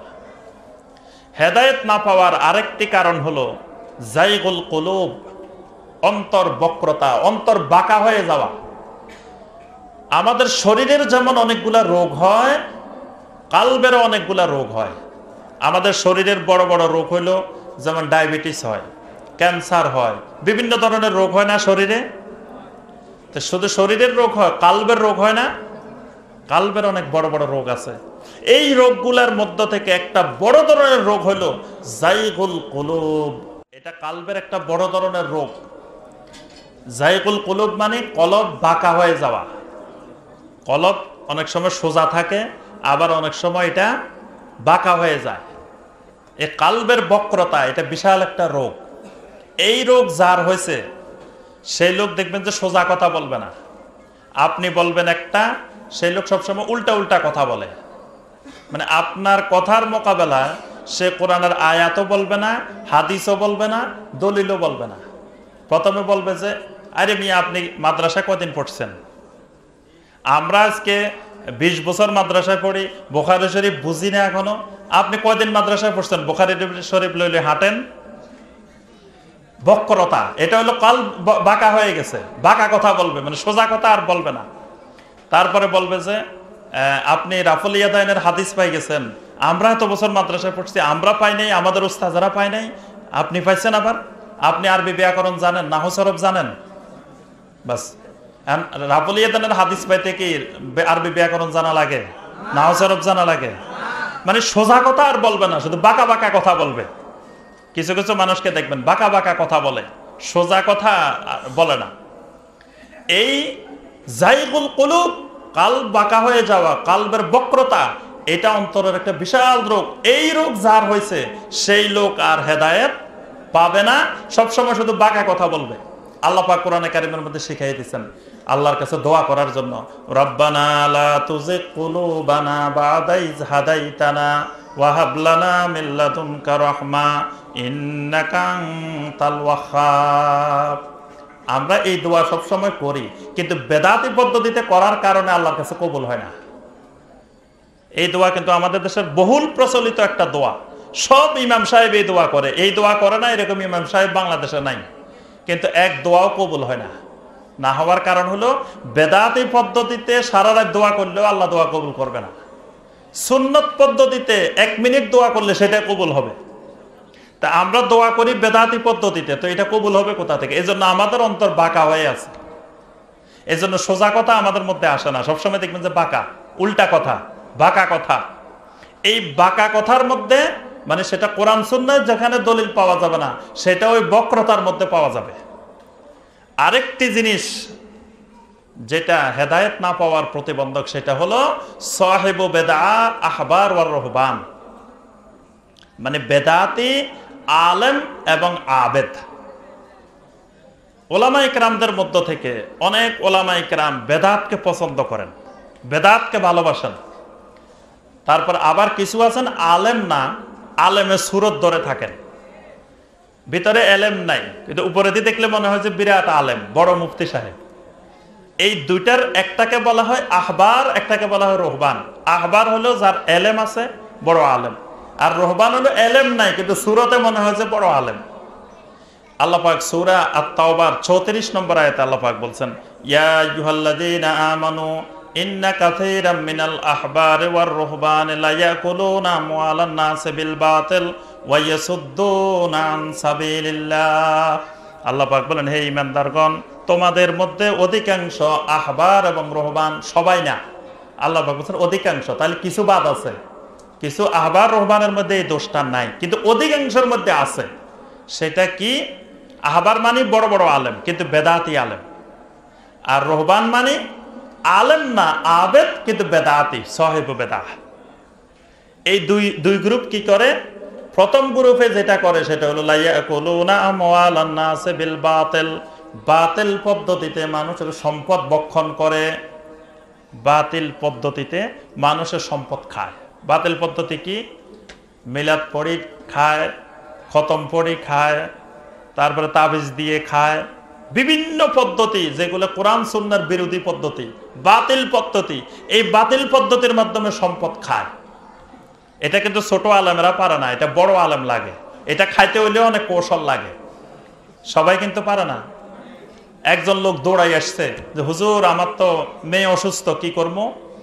তো হুজুর চিন্তা করলো এই লোকের তো টাকা পয়সা আছে, পকেট থেকে টাকা বের করতে হবে। বললো যে শোনেন, আপনি একটা সুরিয়ানি খতম দিয়ে দেন। সুরিয়ানি খতম সারা রাত পড়তে হয়, টাকাও বেশি, হাদিয়াও বেশি। বাস সুরিয়ানি খতম দিয়ে দিছে, টাকা কিছু বাইর করছে। আবার একজন দেখা গেল যে নামাজ পড়ে নাই, জানাজা পড়তে আসছে। এই ভাই শুনেন, উনি কতদিন নামাজ পড়তে পারে নাই? 1 বছর পড়তে পারে নাই। ডেইলি 6 ওয়াক্ত নামাজ হচ্ছে, 5 ওয়াক্ত, হিসাব হলো 6 ওয়াক্ত। 6 ওয়াক্ত ডেইলি 1 ওয়াক্তের জন্য এত টাকা, বাস তার 1,00,000 টাকা কাপ্পারা। বাস কাপ্পারা খাওয়ার বড় বুদ্ধি। এইভাবে মানে এগুলা খাইতে হইলে অনেকগুলা কৌশল আছে। সে কৌশল করে করে লা ইয়াকুলুনা আমওয়ালান নাসি বিল বাতিল, বাতিল পদ্ধতিতে মানুষের সম্পদ খায়। এরা কিন্তু হেদায়েতের জন্য বড় প্রতিবন্ধক। কারণ সে যদি দেখে যে আপনি তার এই খাওয়ার রাস্তায় আপনি প্রতিবন্ধকতা তৈরি করতেছেন, আপনি তার খতমে বাধা দিচ্ছেন, তার মিলাদে বাধা দিচ্ছেন, তার বিভিন্ন ইনকামের রাস্তায় আপনি বাধা দিচ্ছেন, তখন সে আপনার কোরআন হাদিসে যতই থাকুক সেটা অ্যাকসেপ্ট না করে আপনার বিরোধিতা করবে। আমি আমার এলাকায় ওয়াজ করতে গেলে তো মসজিদের ইমাম সাহেবেরা বলে কি যে ইমাম ভাই আপনি সব বিষয়ে ওয়াজ করিয়েন, এইগুলো একটু বলিয়েন না। কারণ হলো এইগুলো বললে আমাদের ইনকামটা চলে যাবে। আপনারা তো ঢাকা শহরে আছেন, আপনাদের আলহামদুলিল্লাহ টাকা পয়সা আছে, আমরা গরিব মানুষ, কিছু নাই, এগুলা করি কোনো রকম খাই গ্রামে। তা আপনি যদি এগুলা বলে দেন তো মানুষ তো আর মিলাদও পড়াবে না, খতমও পড়াবে না, আমাদের টোটাল ইনকামে বন্ধ। তাহলে হক পাওয়ার জন্য এই সাহিব বেদাতি ওলামায়ে কেরাম বড় অন্তরায়। এটা আল্লাহ পাক বলছেন সূরা আত-তাওবার 34 নম্বর আয়াত। আর ওই যে আরেক গ্রুপ বলছেন রুহবান, রুহবানরা কি করে? ওয়ায়াসুদ্দুনা আন সাবিলিল্লাহ। এগুলার কাছে এলেমও নাই, কিচ্ছু নাই, কিন্তু চেহারা সুরতে মনে হয় যে বিশাল দরবেশ। এগুলার কাজ হলো ওয়ায়াসুদ্দুনা আন সাবিলিল্লাহ, এগুলো ঘুরে ঘুরে মানুষকে আল্লাহর রাস্তায় প্রতিবন্ধকতা তৈরি করে। এগুলা এখানে আসে কিছু করবে না, ওই দেখবেন যে এখান দিয়ে ঘুরবে, ওখান দিয়ে ঘুরবে, ঘুরে ঘুরে কবে যে শুনেন এখানে যে মাহফিল হইতেছে, খবরদার এখানে যাইয়েন না। এখানে রাস্তা রাস্তায় ঘুরবো, ঘুরি ঘুরি করবো কি যে শুনেন এখানে যে মাহফিল হইতেছে এখানে যাইয়েন না, এখানে তো আমাদের কোনো ওইরকম আমাদের আকাবেদদের, আমাদের সিলসিলার, আমাদের দলের কোনো মুফতি আসে নাই, খবরদার মাহফিলে যাইয়েন না। আল্লাহ পাক বলেন ওয়ায়াসুদ্দুনা আন সাবিলিল্লাহ। এদের কাছে ভিতরে কোনো এলেম নাই, চেহারা সুরতে ইসলামের লেবাস ধরে, এইগুলা আল্লাহর রাস্তায় মানুষদেরকে প্রতিবন্ধকতা তৈরি করে। এরপর সর্বশেষ যেটা বলে আমরা শেষ করবো সেটা হলো আদমু খাশিয়াতিল্লাহ। খাশিয়াতুল্লাহ যদি না থাকে তাহলে এই লোক কোনোদিন হেদায়েত পাবে না। হেদায়েতের অন্তরায় খাশিয়াতুল্লাহ না থাকা। খাশিয়াতুল্লাহ মানে আল্লাহর ভয় না থাকা। আল্লাহর ভয় যদি কারোর মধ্যে না থাকে এই লোক কোনোদিন হেদায়েত পাবে না, বরং এটা হেদায়েতের রাস্তা প্রতিবন্ধকতা তৈরি করবে। আপনারা শুনছেন কিনা জানি না, আমি শুনছি যে এক বড় মুফতি, বড় আলেম বলতেছেন যে সাহাবাই কেরাম তারা ইসলাম গ্রহণের পরেও বগলের নিচে মূর্তি নিয়ে নাকি মসজিদে আসতো, যে আসি এইভাবে ধরে রাখতো। তো নবী সাল্লাল্লাহু আলাইহি ওয়াসাল্লাম দেখলেন যে রাসূলের পিছে নামাজ পড়ে আবার মূর্তিও আছে বগলের নিচে। বাস আল্লাহ রাসূল বললেন যে আল্লাহু আকবার, উপরের দিকে হাত তুলে ফেলছেন, বাস হাত তুলছে আর মূর্তি পড়ে গেছে। যেই কথা দুনিয়ার কোনো কাফের মুশরিক বলতে সাহস করে নাই, সেই কথা একজন বড় আলেম বলতেছেন। তার অর্থ কি? ওই আলেমের ভিতরে খাশিয়াতুল্লাহ নাই, আল্লাহর ভয় নাই। তিনি নিজের দল টিকানোর জন্য, গ্রুপ টিকানোর জন্য, ফেরকা টিকানোর জন্য সাহাবাই কেরামের নামে তহমত দিচ্ছেন যে সাহাবীরা ইসলাম গ্রহণের পরেও নাকি মূর্তি নিয়ে মসজিদে আসতো। তাহলে এই যে কথাটা বলে ফেললেন, এই কথাটা কেন বলতে পারছেন? আদম ও খাশিয়াতুল্লাহ, খাশিয়াতুল্লাহ নাই। আল্লাহ পাক সূরা ফাতিরের ৭৩ নম্বর আয়াতে আল্লাহ পাক বলছেন, ইন্নামা ইয়াখশাল্লাহা মিন ইবাদিহিল উলামা। আল্লাহ রাব্বুল আলামিনকে শুধুমাত্র ভয় করে ওলামা। এই জন্য ইমাম হাসান আল বসরি রাহমাহুল্লাহ তিনি এই আয়াতের তাফসিরে বলছেন, আলেম তো তারা যারা মান খাশিয়ার রহমান বিল গায়ব, যারা আল্লাহকে ভয় করে, যার মধ্যে খাশিয়াতুল্লাহ আছে তিনি আলেম। বস্তায় বস্তায় এলেম থাকা আলেমের দলিল না। ইমাম হাসান আল বসরি রহমতুল্লাহ আলাইহি তিনি বড় তাবেঈ ছিলেন, তিনি তাফসির করেছেন, তিনি ইবনে আব্বাসের ছাত্র। তিনি বলছেন এলেম মানে জ্ঞান থাকা আলেমের দলিল না, আলেমের দলিল হলো খাশিয়াতুল্লাহ, আল্লাহর ভয়, খাশিয়াতুল্লাহ থাকা, এটাই আলেম হওয়ার দলিল। আল্লাহ পাক স্পষ্ট বলে দিয়েছেন সূরা আল মুমিনুনের ২ নম্বর আয়াত। আল্লাহ পাক বলেন কাদ আফলাহাল মুমিনুন আল্লাযীনা হুম ফি সলাতিহিম খাশিউন। ওই মুমিনেরাই সফল যাদের সলাতের মধ্যে খাশিয়াতুল্লাহ আছে। এই আয়াতের তাফসিরে ইবনে আব্বাসের একজন বড় ছাত্র আবুল আলিয়া রাহমাতুল্লাহ আলাইহি তিনি বলছেন যে একজন মুসল্লির নামাজ আল্লাহর দরবারে কবুল হতে হলে ওই নামাজের মধ্যে ৩টা জিনিস থাকতে হবে। ১ নম্বর জিনিস ইখলাস থাকতে হবে, ২ নম্বর জিনিস খাশিয়াতুল্লাহ থাকতে হবে, ৩ নম্বরে জিকরুল্লাহ থাকতে হবে। কারণ ইখলাস যদি না থাকে তার নামাজ কবুল হবে না, খাশিয়াতুল্লাহ না থাকলেও তার নামাজ কবুল হবে না। আর জিকরুল্লাহ, আল্লাহ পাক বলেন ইন্নাস সালাতা তানহা আনিল ফাহশাই ওয়াল মুনকার ওয়ালা জিকরুল্লাহি আকবার। সালাত মানুষকে ফাহশা এবং মুনকার থেকে ফিরাবে, আর এটা হলো জিকরুল্লাহি আকবার। তো যদি নামাজের মধ্যে খাশিয়াতুল্লাহ না থাকে তো সারা জীবন নামাজ পড়বে, এখান থেকে চুরিও বন্ধ হবে না, সুদও বন্ধ হবে না, ঘুষও বন্ধ হবে না, কিছুই বন্ধ হবে না। এটা নামাজি সুদখোর, নামাজি ঘুষখোর, তারপরে নামাজি চোর, নামাজি ডাকাত, নামাজের সময় নামাজও পড়ে, আবার এ সকল অপকর্মও করে। নামাজি জেনাকারীও হতে পারে, নামাজি কিন্তু জেনাকারী, নামাজি কিন্তু সুদখোর, নামাজি কিন্তু ঘুষখোর। তাহলে নামাজ তার সুদ থেকে ঘুষ থেকে ফিরাইতে পারে না কেন? আবুল আলিয়া রহমতুল্লাহ আলাইহি ব্যাখ্যা করেছেন তার নামাজের মধ্যে খাশিয়াতুল্লাহ নাই। খাশিয়াতুল্লাহ যদি থাকতো তাহলে সমস্ত অপকর্ম থেকে তাকে ফিরাতে পারতো। সম্মানিত ভাই ও বোনেরা, আমার আলোচনা দীর্ঘায়িত করব না। আমার পরে আরো ২ জন সম্মানিত আলোচক আছেন, ওনারা আরো গুরুত্বপূর্ণ আপনাদের সামনে আলোচনা করবেন ইনশাআল্লাহ। আমরা যে বিষয়গুলো আলোচনা করলাম এটার মূল সারমর্ম হলো, মূল কথা হলো যে হক কোরআন এবং সুন্নতের মধ্যে আছে। নবী সাল্লাল্লাহু আলাইহি ওয়াসাল্লাম আমাদের কাছে 2টা জিনিস রেখে গেছেন, কোরআন এবং সুন্নাহ। নবী সাল্লাল্লাহু আলাইহি ওয়াসাল্লাম কোনো ব্যক্তিকে দলিল বানান নাই, দলিল বানাইছেন কাকে? কোরআন আর সুন্নাহকে। কোরআন আর সুন্নায় যে জিনিস পাওয়া যাবে সেখানে কোনো ব্যক্তি দলিল হবে না। কোরআন সুন্নাহ স্পষ্ট থাকলে সেখানে কোনো ব্যক্তির অন্ধ আনুগত্য, এটা হারাম। এজন্য সাহাবায়ে কেরাম এক ব্যক্তির ছাত্র হইতেন না, 10 সাহাবীর ছাত্র হইতেন। তাবেঈনে কেরাম এক সাহাবীর ছাত্র থাকতেন না, 10-20 জনের ছাত্র থাকতেন। এই জন্যই আমাদের দেশে যে পীরের সিস্টেম, এই পীরের সিস্টেমে একজন মানুষ এক ওস্তাদের স্টুডেন্ট হয়ে যায়, এটা ইসলামে জায়েজ নাই। একজনের স্টুডেন্ট যখন হইবেন তখন আপনি মনে করবেন যে আমি যেটা বলতেছি এটাই 100% কারেক্ট।